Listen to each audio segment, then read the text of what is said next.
তিতা জিনিস দিয়েও এত মজার ভর্তা হয়, না খেলে বুঝবেন না। এই ভর্তাটা কিন্তু খেতে অনেক বেশি মজা হয়, আর খেতে কিন্তু একটু তিতা লাগে না। দুইটা করলা পরিষ্কার করে ধুয়ে নিয়েছি। করলা দুইটাকে রাসার মোটা সাইড দিয়ে ডলে নিব। করলা থেকে বিচিগুলি বেছে বেছে ফেলে দিলাম।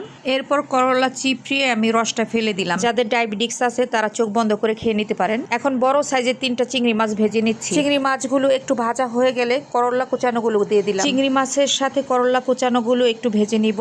করলাগুলো একটু ভালো করে ভেজে নিব, বেশি একটা সময় লাগবে না। এরপর বড় সাইজে 2টা পেঁয়াজ কুচি করে দিয়ে দিলাম। এখন করলা, পেঁয়াজ আর চিংড়ি মাছ একসঙ্গে ভালো করে নাড়াচাড়া করে একটু ভেজে নিব। পেঁয়াজটা বেশি ভাজবো না। অনেকগুলো কাঁচামরিচ মিহি করে কেটে দিয়ে দিলাম। আর এই ভর্তার মধ্যে আমি শুকনা মরিচ দিব না, শুধু কাঁচামরিচ দিয়েই বানাবো, এজন্য একটু কাঁচামরিচটা আমি বেশি দিয়েছি। এখন ধনিয়া পাতা ডলে নিলাম। এরপর আমি একটু সরিষা তেল দিব।